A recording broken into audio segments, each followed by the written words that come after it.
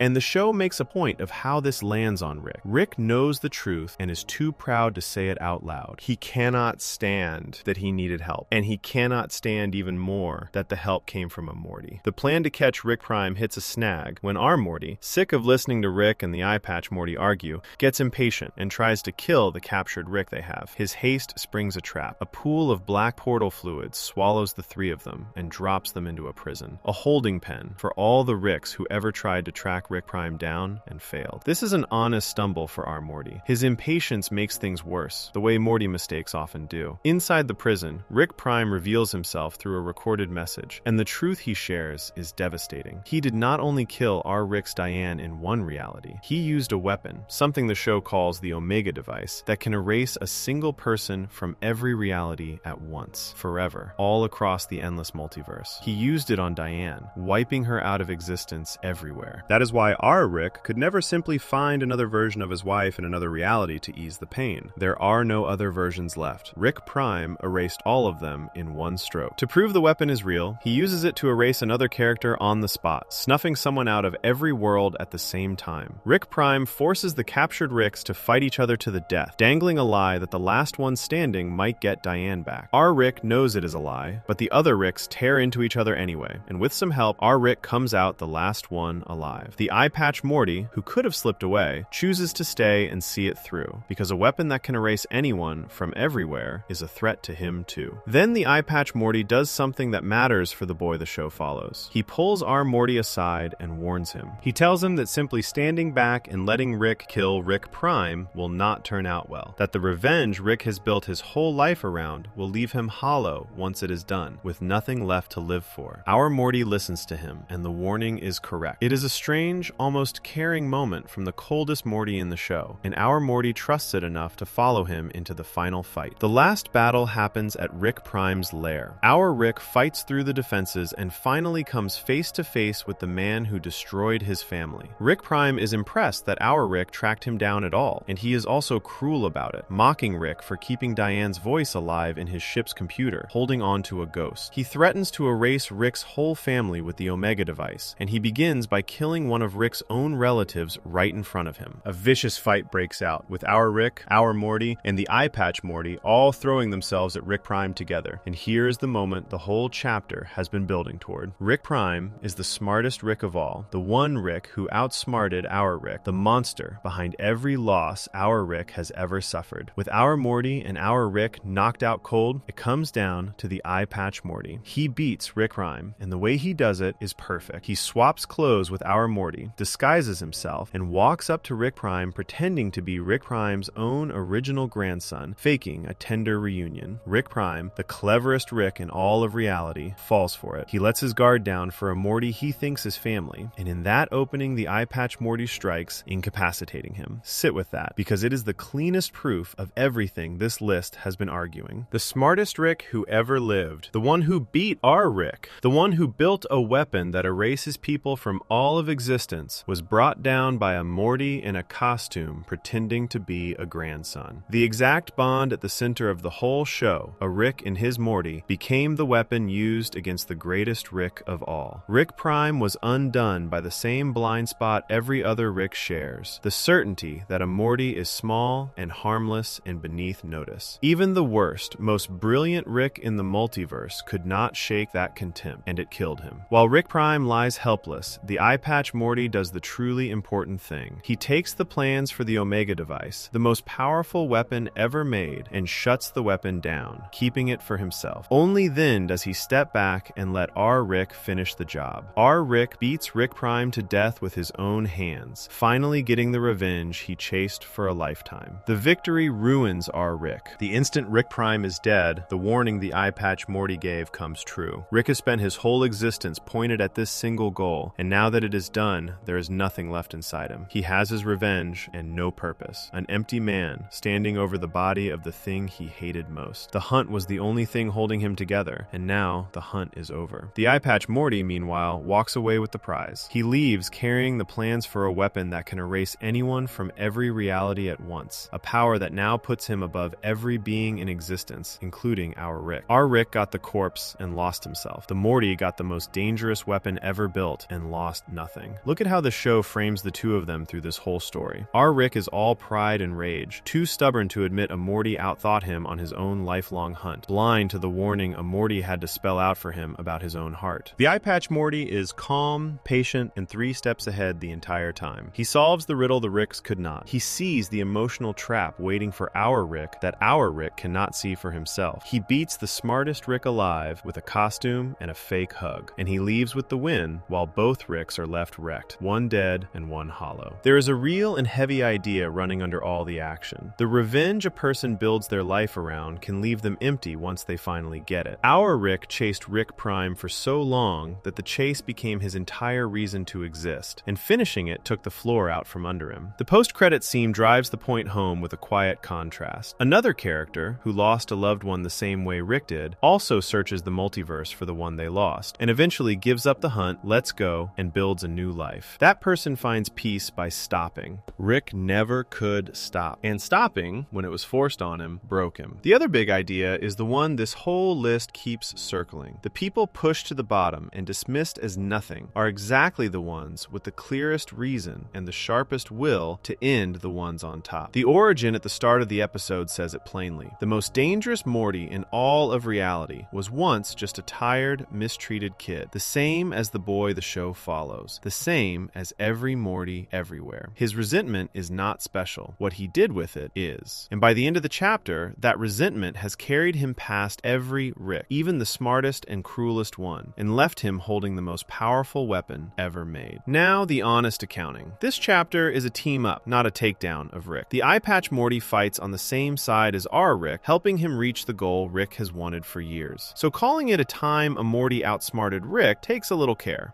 The truth is that he outsmarts everyone in the room while helping. He outthinks our Rick on the hunt. He outfights and outtricks Rick Prime, the smartest Rick of all, and he walks off with the prize while both Ricks are left in ruins. Our Morty has a rougher time of it, making an impatient mistake that springs a trap, though he does grow by listening to the warning about his grandfather. The brilliance, the cold and total mastery of the whole situation belongs to the eye patch Morty, the same as it has since his first appearance. For the larger story, this is the final, biggest piece of proof. The earlier chapters showed a Morty beating Ricks in the dark, then in the open, then against the shape of reality itself. This one shows where it all began, with a fed-up kid and a homemade eye patch, and it shows the smartest Rick who ever lived falling to that same kid grown cold. There is no Rick the show can point to who is safe from a Morty who decides to win. Not the council, not the city, not the wall, not even Rick Prime. The contempt every Rick carries for every Morty has by now cost them everything worth having. Before we move on, if you're enjoying this analysis, please consider subscribing. It helps the channel tremendously. For the first time, though, walking away with the ultimate weapon would not be enough to keep him on top. The Rick he kept beating had been watching him for years, studying every move, learning the one mind he could never crack. A day was coming when a Rick would finally turn the whole thing around, and the Morty who had never once lost would find out, at last, what it feels like to be the one who gets outsmarted. Section 10. The first time a Morty lost. This is the newest chapter, the one that opens the 9th season, and it does something the show had never done before. After years of watching the eye patch Morty win, beat the council, beat the city, break the wall, take down the smartest Rick of all, the show finally lets him lose. The Morty who never never lost loses. And the way it happens turns the whole long story on its head, because the things that finally beat him are the exact things he spent his entire life trying to throw away. Some setup is needed to see how the two of them ended up here. Ever since he walked off with the plans for the Omega device, the weapon that can erase a person from every reality at once, the eye patch Morty has had our Rick under his thumb. That weapon is the leash. With it, he can threaten to wipe out Rick's entire family from all of existence in a single stroke, and there is nothing Rick can do about it. So Rick has been forced to obey. The eye patch Morty has been making Rick help him fight an enormous, terrifying thing, a force that devours whole universes, something the show calls the Collective. The most dangerous Morty alive holds the most dangerous weapon ever made, and he is using it to march his old enemy around like a servant. There is also a piece of the story the rest of the family never knew. Through every one of his appearances, the eye patch Morty only ever dealt with versions of Rick and Morty. Summer, Beth, and Jerry had no idea he even existed. In this chapter, Rick finally sits them down and tells them everything, the whole history of the Morty who broke the multiverse. For the first time, the entire family knows the truth, and for the first time, the whole family gets pulled into the fight. The eye patch Morty has guarded against betrayal carefully. He rigged the Omega device with a hidden failsafe, a trap set to go off if Rick ever crosses him. He built a special prison world holding a copy of the family, ready to be erased the instant Rick steps out of line. Every angle is covered, the way it always is with him. He has spent his whole life staying 3 steps ahead, and he sees no reason this time should be any different. This time, it is different, because Rick has spent those same years studying him. Rick finds a way to pull the leash off. He neutralizes the Omega device by erasing its very plans from existence, wiping out the blueprint for the one weapon keeping him under control. In a single move, the leverage the eye patch Morty has held for so long simply disappears. The threat that made Rick obey is gone. The balance of power between them, frozen in the Morty's favor for years, finally tips. Then comes the part that matters most, and it has nothing to do with weapons or science. Our Morty, the boy the show follows, says something that cuts the eye patch Morty to the bone. He calls out the thing the eye patch Morty has spent his whole existence hiding, even from himself. For all his talk of wanting to be free of Rick, for all the murder and the running and the cold patience, the eye patch Morty is still attached to Rick. He still cares, in some buried, twisted way, about the man he claims to be done with. Our Morty names it out loud, and it rattles the eye patch Morty in a way nothing ever has. The calm cracks. The being who is always in control loses a piece of that control because someone finally saw the feeling he had locked away. Up to now, the eye patch Morty's entire story has been about rejecting Rick completely, about cutting every tie and walking away clean. The crack our Morty opens shows that the ties were never fully cut. A thread remained, and our Morty yanks on it. From there, the takedown becomes a family effort. When the eye patch Morty breaks into the house, the whole family is ready for him. Summer, Beth, and Jerry, newly told who he is, jump him together, and then they join Rick and Morty in the fight, all of them piling on at once. The Morty who spent his life alone, who trusted no one and needed no one, gets swarmed by a family that refuses to break apart the way he wanted every family to break. The bonds he rejected become the thing that overwhelms him. The final battle is wild and over the top, the kind of clash the show loves. At one point, Rick lets the eye patch Morty believe he has won, that Rick is finished, and the eye patch Morty, shaken and furious and no longer thinking clearly, moves in for the kill with cold rage in his eyes. That recklessness is his undoing. Because he is rattled, because the calm is gone, he stops being careful and he walks straight into a trap Rick laid for him.